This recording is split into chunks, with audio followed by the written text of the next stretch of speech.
आळशी सगळे आदिवासी आणि बिगर आदिवासी गुन्ह्या गोविंदाने राहणारे विक्रमगड वासीय आणि विक्रमगड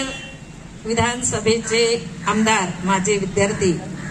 हरिश्चंद्र भोये, वर्गबंधू गणपत दंबाळी आणि सगळे प्रतिष्ठित नागरिक आज आपण इथे तारपा चौकाचं अनावरण केलेलं आहे आणि इतकी भारी संस्कृती आहे आदिवासी संस्कृती आणि ह्या संस्कृतीचं जतन करण्यासाठी अनेक मान्यवरांनी संदेश दिलेला आहे की खरोखर त्या संस्कृतीचं जतन आपण करायला पाहिजे की आपण आता 18व्या शतकापासून जे उलगुलान होत आहे त्याचं जे सगळं श्रेय आहे ते अनेक नेते त्यांनी बलिदान दिलेलं आहे, जसे की बिरसा मुंडा झाले, राघोजी भांगरे यांचा आदर्श घेऊन आता आपण त्यांच्या पावलावर पाऊल ठेवून आताची नवीन पिढी पुढे येत आहे। सांगायचं तात्पर्य असं की ही जी संस्कृती आहे आदिवासी संस्कृती ही जगामध्ये अशी संस्कृती कुठेच मिळणार नाही। मी माझ्या एका दृष्टिक्षेपामध्ये जे काव्य तयार केलेलं आहे त्या काव्यामध्ये सुद्धा मी आदिवासी संस्कृतीचं जे वर्णन आहे ते केलेलं आहे आणि हे जे असं म्हणजे तारपाच नाही तर गांगळी, संबळ, रिटेरी, मांदळ असे जे वाद्य आहेत इतक्या सुंदर कल्पकतेने सुराने जे वादक वाजवतात त्यांच्याकडून इतर जणांनी ते शिक्षण घेतलं पाहिजे।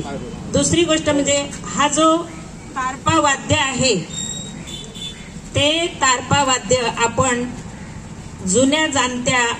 वाद्यकांकडून शिकून घेतलं पाहिजे। त्याचा एक भाग म्हणून गंजाडमध्ये एक मुलगा इतका सुंदर रीतीने तो तारपा वाजवतो, अगदी शाळकरी मुलगा आहे तो। त्या पद्धतीने काही मुलांनी ते अवगत केलं पाहिजे, त्याच्यामध्ये कुठलाही संकोच नसावा आणि ही जी संस्कृती बऱ्याच जणांनी सांगितलं की आपण असं केलं पाहिजे, तसं केलं पाहिजे, भरभराट झाली पाहिजे, पुढे नेलं पाहिजे, पण हे समाज संघटन जे आहे ते काम एकट्याचं नव्हे तर सगळ्यांनी त्याच्यासाठी योगदान महत्वाचं दिलं पाहिजे की मला बोलवलं नाही, मला सांगितलं नाही, अशी ही जी आपली कोती वृत्ती असेल ती सोडून आपण अशा वेळेस सगळ्यांनी सहकार्य केलं पाहिजे आणि आपला देश, तालुका, जिल्हा हा सगळा कसा पुढे उंचावर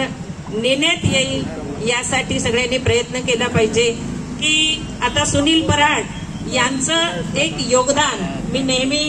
त्यांच्याबद्दल खूप वाचलेलं आहे, ऐकलेलं आहे, तसं आपण सगळ्यांनीच कार्य केलं पाहिजे आणि सुरुवातीपासूनच ज्यांनी ज्यांनी योगदान दिलेलं आहे, सुरुवातीला आम्ही 7 होतो, 7चे 10 झाले, 10चे 20 झाले आणि त्याचा वटवृक्ष झाला। त्याच्यामध्ये गुहे आहेत, भालचंद्र मोरघा आहे, डंबाळी आहेत, हायस्कूलचे एक ते सर होते, बरफ सर होते, लोहार वगैरे आहेत, असे सगळे आणि ती म्हणजे पुढे परंपरा म्हणू आपण की तुम्ही आता सगळ्यांनी ती हाती घेतलेली आहे। इथून पुढे तुम्हाला उत्तरोत्तर अशीच प्रगती व्हावी सगळ्यांच्या हातून। धन्यवाद। जय जोहार, गुलगुलाब, जय जोहार।